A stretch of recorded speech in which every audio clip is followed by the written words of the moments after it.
जय हिंद प्यारे साथियों, आप सब कैसे हैं। आई होप कि आप सब अच्छे होंगे, मस्त होंगे, स्वस्थ होंगे और आगे की पढ़ाई आप सब बेहतरीन ढंग से कर रहे होंगे। और आपको कहीं ना कहीं इस पेपर का भी इंतज़ार होगा कि हिंदी का पेपर जो कि कुछ ऐसा दे दिया जाए कि हूबहू आपके बोर्ड के एग्ज़ाम में लड़ जाए। तो आप सब सही जगह पर आए हैं और आपको मैं एक दावे के साथ कह सकता हूं कि यह प्रश्न देखने के बाद और आपको बोर्ड के एग्ज़ाम में बैठते ही आपको सारे प्रश्न आ जाएंगे। बस आपको एक ही काम करना है, इस वीडियो को पूरे लास्ट तक देखना है, फुल वॉच कीजिएगा और तभी आपको पूरा समझ में आएगा। चलिए आगे चलते हैं। उससे पहले आप सब चैनल पर यदि नए होंगे तो चैनल को आप सब ज़रूर सब्सक्राइब कीजिएगा और लाइक कीजिएगा और अपने दोस्त के बीच ज़्यादा से ज़्यादा शेयर कीजिए। देखिए, आज मैं आप सबके लिए हिंदी का पेपर 100% ओरिजिनल पेपर लेके आया हूँ। देखिए, सेकेंडरी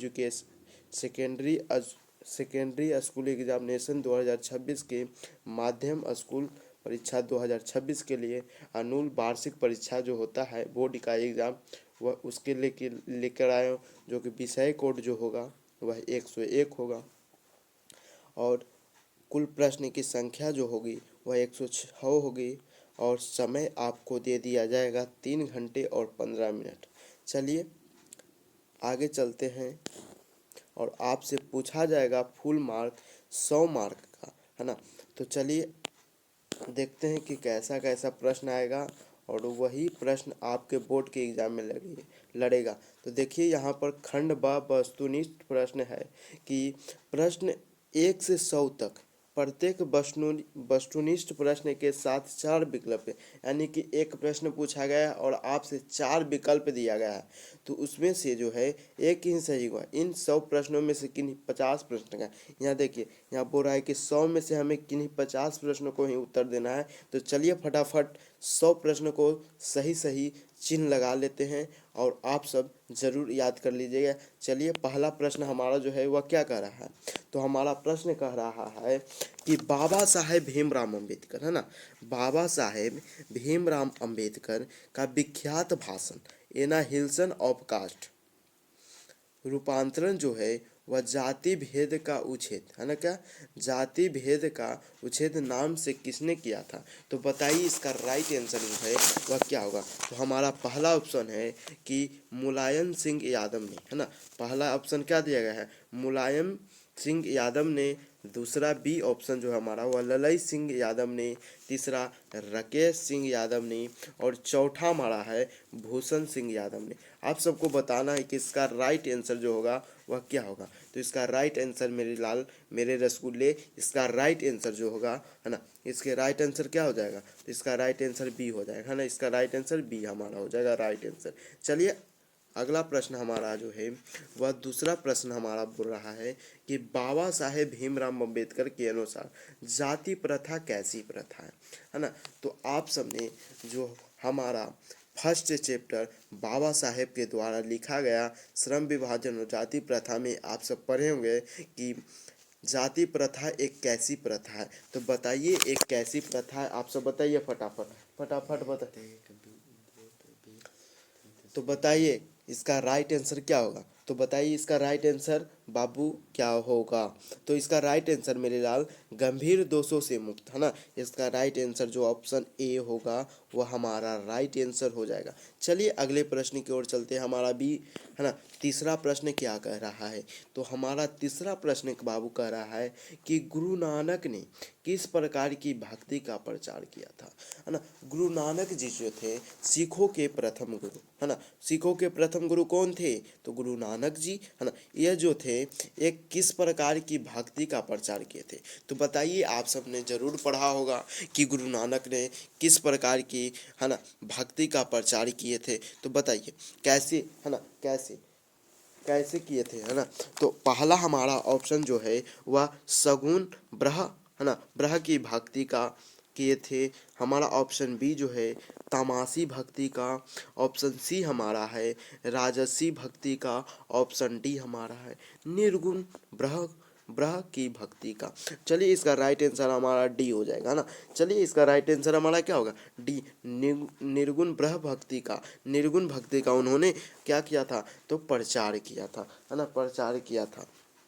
चलिए हमारा चौथा प्रश्न क्या कह रहा है, फटाफट फटाफट इसका राइट आंसर आप सब बताते चलिएगा, है ना। और प्यारा सा, है ना, प्यारा सा आप सब एक हमारे लिए, है ना, हमारे लिए एक काम कीजिए, अपने दोस्त के बीच ज़्यादा से ज़्यादा शेयर कीजिए, है ना, ताकि बच्चे इस वीडियो को ज़रूर, है ना, ज़्यादा संख्या में देखें। चलिए चौथा हमारा प्रश्न कर रहा है कि संत गुरु कवि, है ना, गुरु नानक जो थे वो गुरु की कृपा प्राप्त, है ना, प्राप्त कर किसके साथ है ना, एकाकर होने की प्रेरणा देते हैं। तो बताइए किसके साथ एकाएक होने की, एकाकार होने की प्रेरणा देती है। तो हमारा राइट आंसर चौथा का क्या होगा, तो राइट आंसर हमारा ऑप्शन ए क्या बोल रहा है कि समाज के साथ, समाज के साथ होने का एकाएक करते हैं। ऑप्शन बी है ना हमारा क्या क्या, धर्म के साथ। ऑप्शन डी हमारा क्या बोल रहा है कि गोविंद के साथ। चौथा हमारा परिवार के साथ। बताइए इसका राइट आंसर हमारा क्या होगा, तो हमारा राइट आंसर चौथा का क्या होगा, तो सी होगा, गोविंद जी के साथ, है ना, गोविंद जी के साथ वह एकाकार होने का करते हैं ना, एक आकार होने की चेष्टा करते हैं, प्रेरणा करती हैं। चलिए हमारा चौथा प्रश्न जो है वह क्या कह रहा है, तो हमारा चौथा सॉरी पांचवा प्रश्न जो, चौथा तो करी, पांचवा प्रश्न क्या कह रहा है, तो हमारा पांचवा प्रश्न कह रहा है लाला कि दही वाली मगम्मा शीर्षक कहानी का, है ना, कन्नड़ भाषा में कि हिंदी के अनुवाद किसने किए थे। कन्नड़ भाषा से जो है दही वाली मगम्मा जो है वह एक कन्नड़ भाषा में है ना, उसे हिंदी में अनुवाद किसने किया था। तो बताइए पचमा का राइट आंसर क्या होगा, है ना, पचमा का राइट आंसर क्या होगा, ऑप्शन ए होगा, ऑप्शन बी होगा, ऑप्शन सी होगा या ऑप्शन डी होगा। बताइए इसका राइट आंसर क्या हो जाएगा, तो पचमा का राइट आंसर ऑप्शन ए, है ना, बी आर नारायण ने कन्नड़ से हिंदी में अनुवाद किए थे। चलिए छठा प्रश्न हमारा क्या कह रहा है, तो चलिए छठा प्रश्न का, है ना, राइट आंसर बताइएगा कि दही वाली मगम्मा से कर्ज किसने लिया था। तो दही वाली मगम्मा से कर्ज किसने लिया था, तो ऑप्शन ए है माँ जी ने, ऑप्शन बी है नजम्मा ने, ऑप्शन सी है है ना, ऑप्शन सी क्या कर बेंगुल से पढ़ने वाले लड़के ने या रजम्मा ने, है ना, रगम्पा ने। तो इसका राइट आंसर जो है वह आप सब बताइए, इसका राइट आंसर जो हो जाएगा वह डी, रजम्पा, है ना, रगम्पा ने लिया था, रगम्पा, है ना, रगम्पा ने उधार लिया था दही वाली मगम्मा से। चलिए सतमा हमारा प्रश्न क्या कर रहा है, तो हमारा सतमा प्रश्न है कि नलिन बिलोचन शर्मा, है ना, नलिन बिलोचन शर्मा स्कूल की पढ़ाई कहाँ से किए, है ना, नलिन बिलोचन शर्मा जो है वह स्कूल की पढ़ाई कहाँ से किए। तो चलिए सतमा का राइट आंसर जो हो जाएगा वह हमारा ऑप्शन बी, है ना, पटना कॉलेजिएट स्कूल से, है ना, उन्होंने पटना से ही पढ़ाई किए थे। चलिए हमारा आठवां प्रश्न क्या कर रहा है, आठवां प्रश्न देखते हैं, है ना, कि निम्नलिखित में कौन जो है वह सेन साहब की लड़की नहीं है। बताइए सेन साहब की 5 लड़की थी और आप सबको बताना है कि इन, है ना, इन 4 ऑप्शनों में से option A, option B, option D और ऑप्शन सी में से इनमें से कौन उनकी बेटी नहीं है, बेटी का नाम नहीं है। चलिए आठवां, है ना, आठवां का राइट आंसर आप सब बताइएगा, सीमा, सीमा उनकी बेटी का नाम है, आलो उनकी बेटी का नाम है, आरती उनकी बेटी का नाम है, लेकिन ऑप्शन डी यानी मोहिनी, मोहिनी उनकी बेटी का नाम नहीं है। तो ऑप्शन डी जो हमारा होगा राइट आंसर हो जाएगा। चलिए नौवें प्रश्न की ओर चलते हैं। हमारा नौवां प्रश्न कह रहा है कि कवि रस खान किस छंद से सिद्ध थे। तो आप सब बताइएगा कि हमारे कवि रस खान जी जो कृष्ण के महाभक्त थे, है ना, कहाँ महाभक्त थे, उनके बहुत बहुत ज़्यादा बहुत करीब के भक्त थे। तो बताइए कि रसखान जो है वह किस छंद के कवि थे। तो बताइएगा ऑप्शन हमारा एक क्या है, तो सवैया या दोहा या रोला या छपैया छपाई, आप सब बताइएगा। वह सवैया छंद के कवि थे, है ना, सवैया छंद के, यानी कि आज है ना क्या नौमा का राइट आंसर जो है ऑप्शन ए क्या होगा, तो राइट आंसर हो जाएगा। चलिए 10वें की ओर चलते हैं ना। 10वां हमारा प्रश्न क्या कर रहा है कि 10वां प्रश्न हमारा बोल रहा है कि कवि रस खान की आराध्य हैं, कबीर रस खान के आराध्य हैं। तो बताइए कबीर रस खान के आराध्य कौन है। तो बताइएगा कि कबीर रस खान के आराध्य ऑप्शन ए राम है, या ऑप्शन बी शिव है, या ऑप्शन डी कृष्ण जी हैं, या ऑप्शन डी गणेश जी। तो बताइए इसका राइट आंसर क्या होगा। तो 10 का राइट आंसर जो है option C right answer Krishna ji हैं। चलिए अगले प्रश्न क्या कह रहा है, 11वां प्रश्न हमारा क्या कह रहा है। 11वां प्रश्न बोल रहा है कि ढाते विश्वास शीर्षक कहानी में तुरई के फूल की तरह खिल खिलाकर हंसते लोग साहस क्यों मुरझा गए, है ना। क्या ढहते विश्वास शीर्षक कहानी में तुरई के फूल की तरह खिल खिलाकर हंसते लोग सहसा, है ना, क्यों मुरझा गए। बताइए 11 का राइट आंसर ए तूफान के कारण, बी सुखा, है ना, सुखाड़ के कारण, या सूखा के कारण, बाढ़ के कारण, या भूकंप के कारण। बताइएगा कि ढाटे विश्वास में ऐसा क्यों हुआ था। तो ऑप्शन 11 का राइट आंसर सी बाढ़ के कारण, है ना, बाढ़ के कारण जो है ना, बाढ़ के कारण क्या हो गए, तो खिलखिलाते हंसते हुए वह मुरझुरा गए थे, है ना। चलिए हमारा 12वां प्रश्न क्या कहता है कि 12वां प्रश्न बोल रहा है कि ढहते विश्वास शीर्षक कहानी में लक्ष्मी ने बांध की निगरानी के लिए अपने परिवार से किसको भेजा था। तो 12 का राइट आंसर आप सब बताइएगा, या ऑप्शन ए पति को, ऑप्शन बी, है ना, ऑप्शन बी, है ना क्या, तो मंझले लड़के को, छोटे लड़के को, या डी बड़े लड़के को। तो इसका राइट आंसर जो होगा वह ऑप्शन डी जो है वह हमारा राइट आंसर हो जाएगा। क्या हमारा राइट आंसर बड़े लड़के को भेजा था। चलिए अगला प्रश्न 13वां हमारा प्रश्न कह रहा है कि मैक्स मुलर, है ना, मैक्स मुलर ने महारानी विक्टोरिया द्वारा प्रदान की गई किस उपाधि को अस्वीकार कर दिया था। बताइए मैक्स मुलर जी जो थे वह विक्टोरिया के द्वारा प्रदान की गई किस उपाधि को अस्वीकार कर दिया।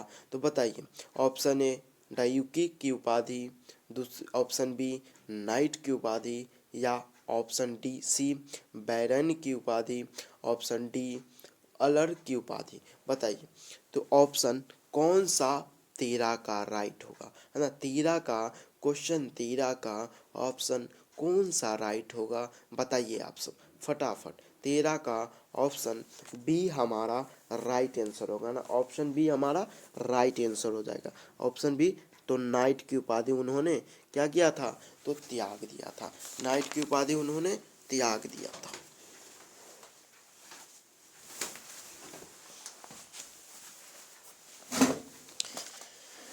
चलिए अगले प्रश्न की ओर चलते हैं। अगला प्रश्न हमारा क्या कह रहा है ना, 14वां प्रश्न हमारा क्या कह रहा है।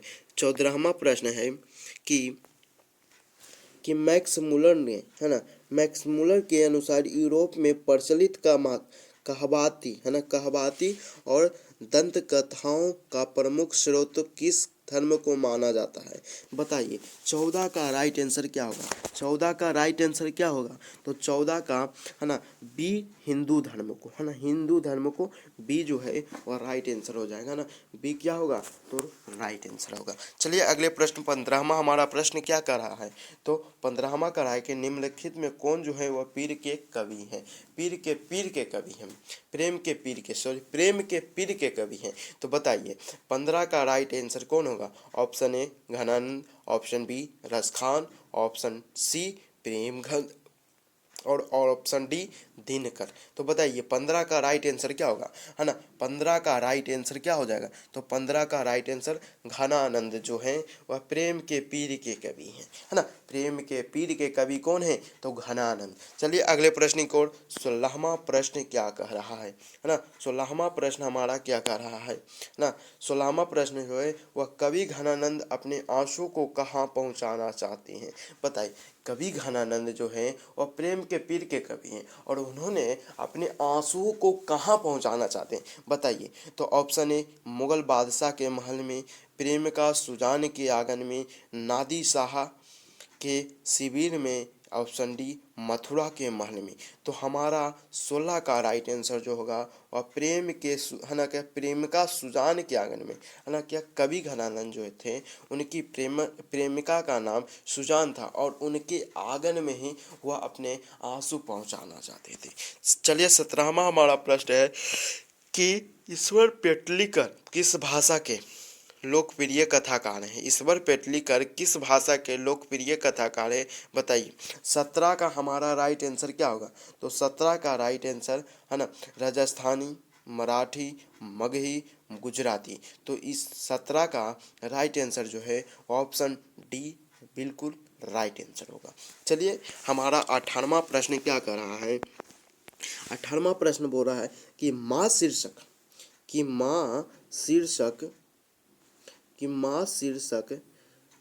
कहानी में किसको ठीक देखकर माँ जी को हर व्यक्ति मंगू को अस्पताल में भर्ती कराने की सलाह देने लगा। तो बताइए 18वां का राइट आंसर क्या होगा। ऑप्शन ए सुमन को, ऑप्शन बी कुसुम को, ऑप्शन सी प्रियंका को, ऑप्शन डी कंचन को। बताइए इसका राइट आंसर क्या हो जाएगा। 18 का राइट आंसर डी कंचन को, है ना कंचन को। तो चलिए इसका राइट आंसर हम डी राइट आंसर होगा। चलिए अगले प्रश्न हमारा क्या कर रहा है।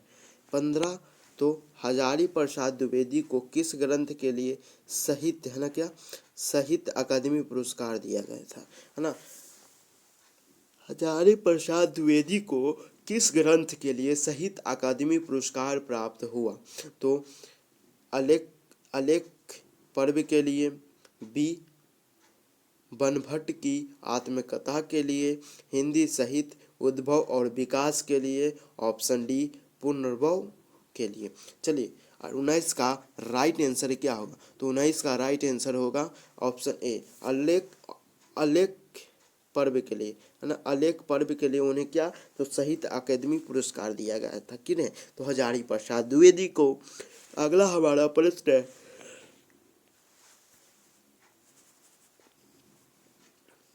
कि कामसूत्र नामक ग्रंथ के रचनाकार कौन है ना। 20वां हमारा प्रश्न है। 20वां हमारा प्रश्न क्या कर रहा है कि कामसूत्र नामक ग्रंथ के रचनाकार कौन है।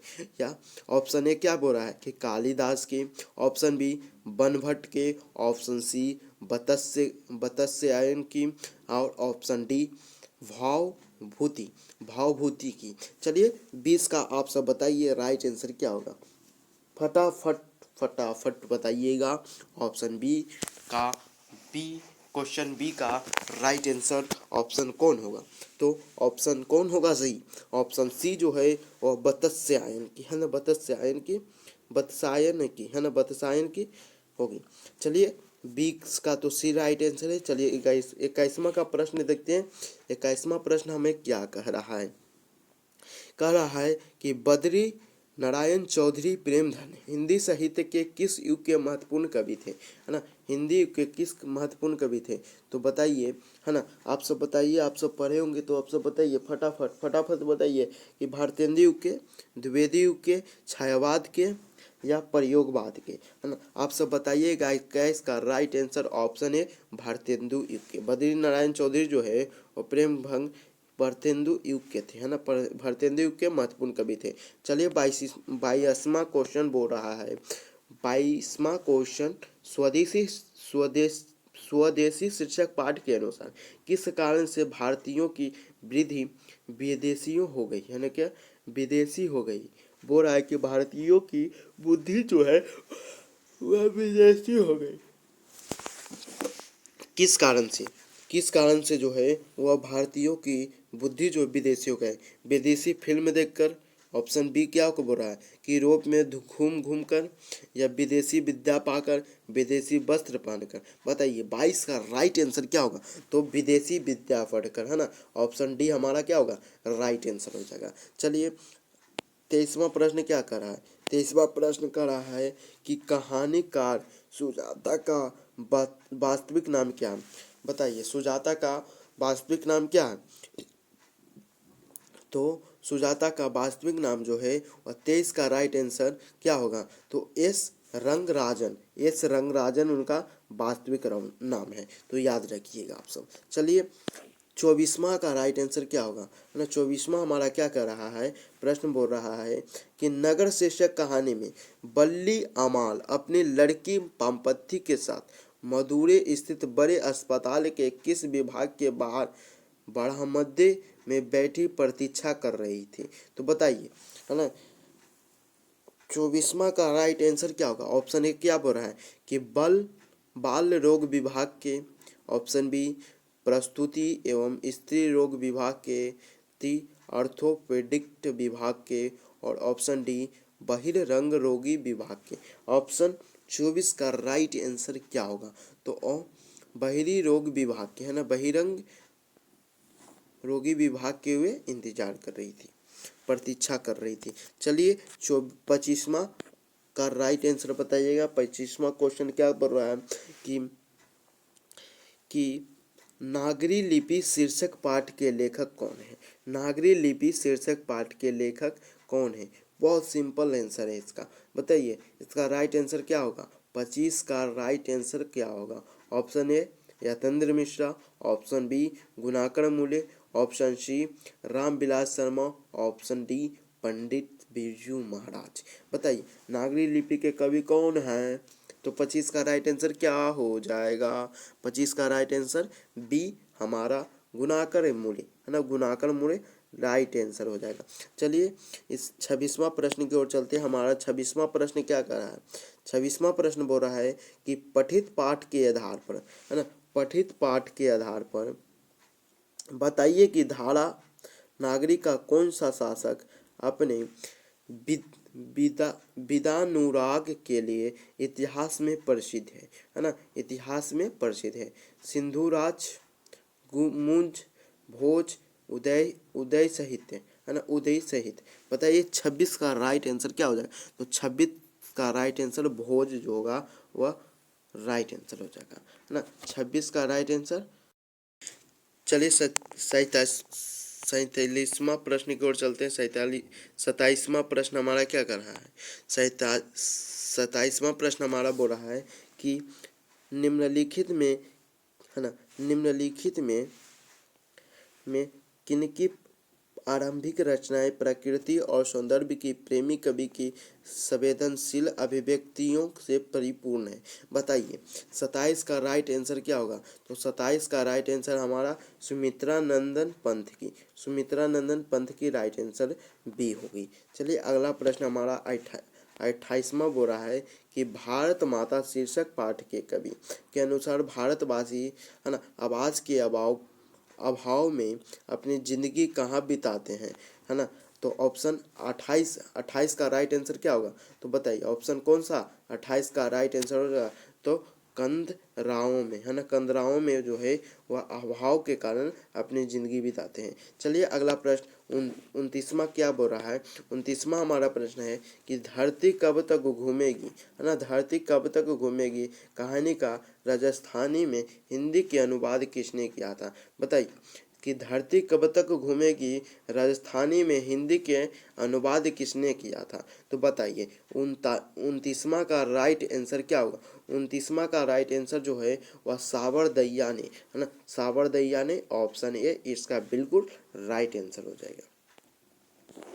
30वां हमारा प्रश्न बोल रहा है कि धरती कब तक घूमेगी, है ना, शीर्षक कहानी में सीता के पुत्रों ने किस त्योहार के बाद माँ को बारी बारी से साथ रखने का निर्णय लिया? बताइए किस त्योहार से? तो 30 का ऑप्शन कौन सा राइट होगा? बताइए ऑप्शन डी होली के बाद, है ना, होली के बाद, होली के बाद वह बारी बारी से रखने का निर्णय लिया था।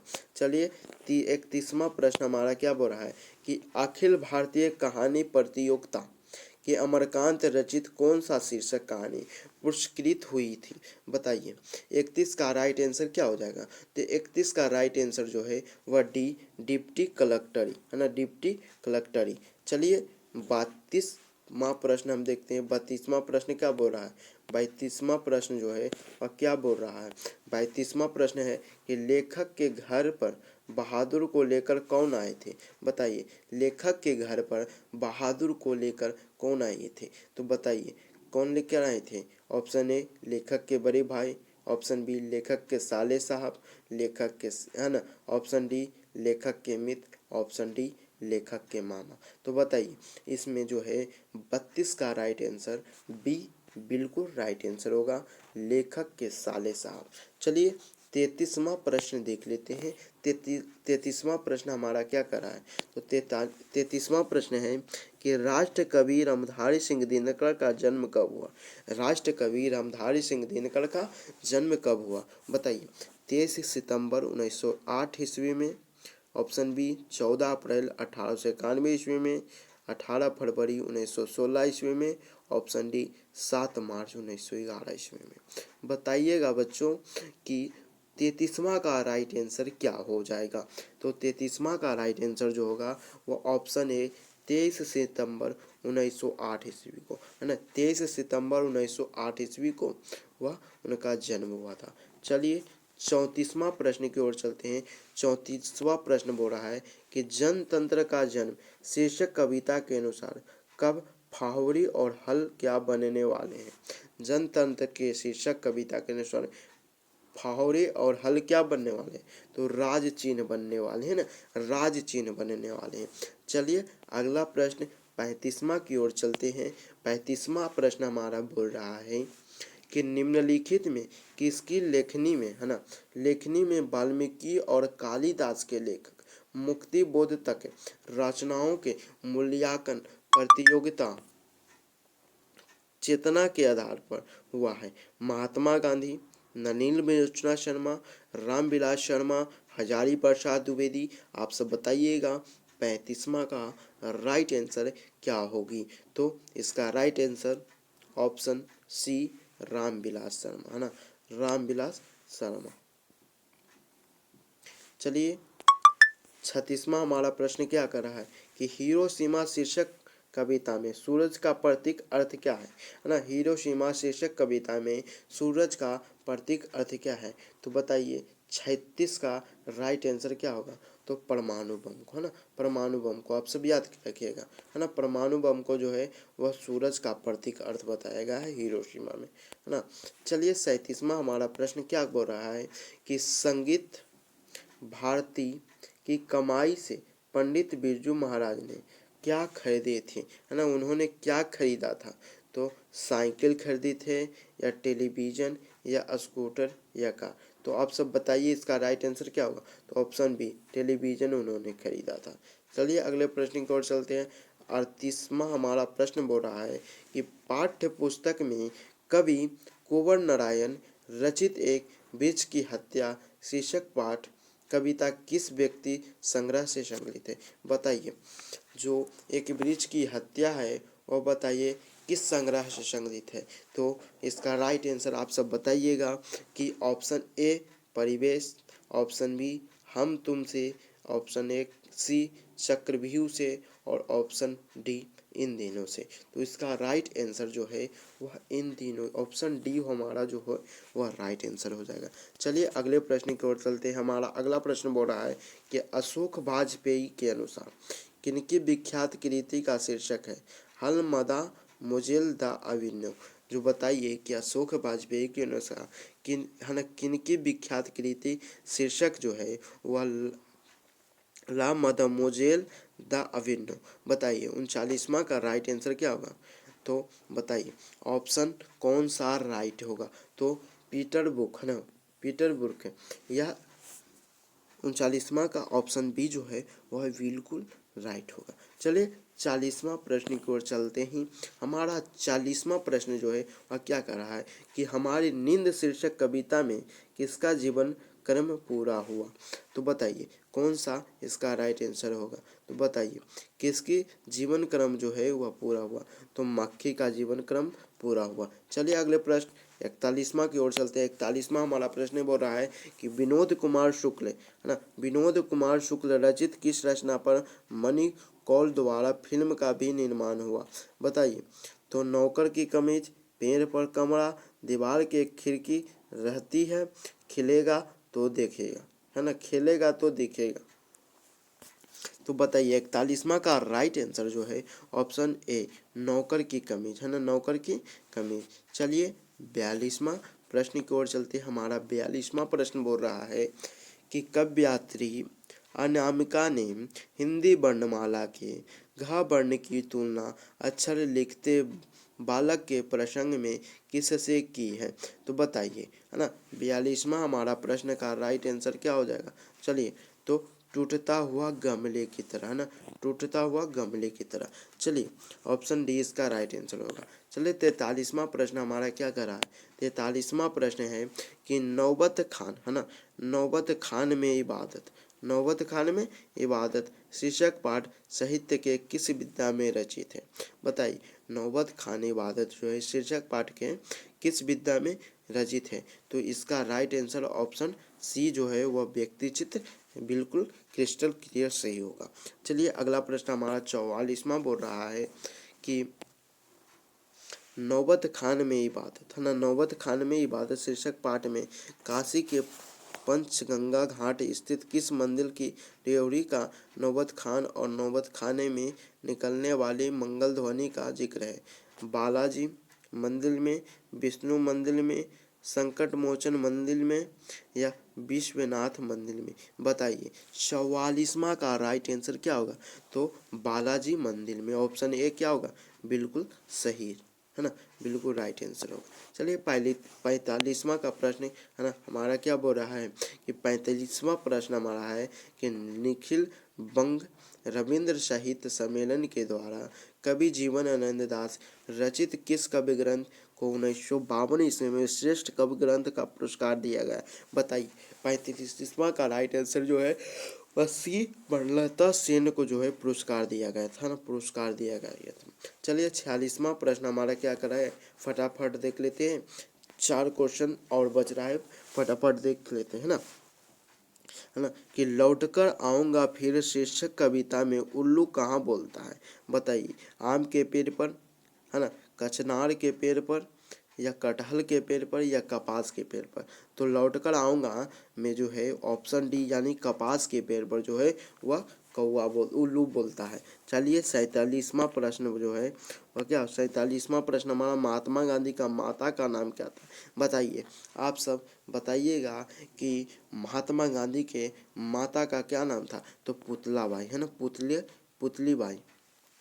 चलिए 48वां प्रश्न हमारा बोल रहा है कि महात्मा गांधी की सृष्टि में सबसे उत्तम और बढ़िया शिक्षा क्या है। तो बताइए कि महात्मा गांधी के सृष्टि में सबसे उद्दत, है ना, उद्दत और बढ़िया शिक्षा क्या है, अहिंसक प्रतिरोध, है ना, अहिंसक प्रतिरोध। चलिए अगले प्रश्न की ओर। हमारा 39वां प्रश्न बोल रहा है कि निम्नलिखित में, है ना, निम्नलिखित में किस कवि की काव्य शैली गीतात्मक और भावबोधक से रहस्य मुक्त है। तो रेनल्ड मारिया रिल्के की, विनोद कुमार शुक्ल की, अशोक वाजपेयी की या वीरेंद्र डंगवाल की। तो रेनल्ड मारिया रिल्के की, है ना, रेनल्ड मारिया रिल्के की। चलिए और हमारा यह हमारा आखिरी प्रश्न है। तो आप सब से यही मेरा रिक्वेस्ट है कि आप सब, है ना, जाते जाते मेरे, है ना, क्या चैनल को ज़रूर सब्सक्राइब कीजिएगा और लाइक कर दीजिएगा और दोस्तों के बीच ज़्यादा से ज़्यादा शेयर कीजिएगा और नोटिफिकेशन को ऑन कर लीजिएगा कि ताकि मैं जैसे ही वीडियो डालूँ वो आप तक पहुंच जाए, है ना, जल्दी। तो चलिए अगला प्रश्न हमारा है कि मेरे बिना तुम प्रभु शीर्षक कविता में भगवान की कृपा दृष्टि कहाँ विनम्र करती है। तो बताइए कवि के भाल पर, कवि के ओठों पर, कवि के नैनों पर, कवि के कपोलों पर। तो कवि के कपोलों पर, है ना, कपोलों पर। तो प्यारे साथियों, आपसे हमारा यकीन रिक्वेस्ट है कि आप सब जरूर करेंगे। हमारे चैनल को सब्सक्राइब और लाइक और हमारे व्हाट्सएप ग्रुप से जुड़ जाइए ताकि समय समय पर आपको सूचित कर दिया जाए। तो नमस्कार, है ना, धन्यवाद। चलिए।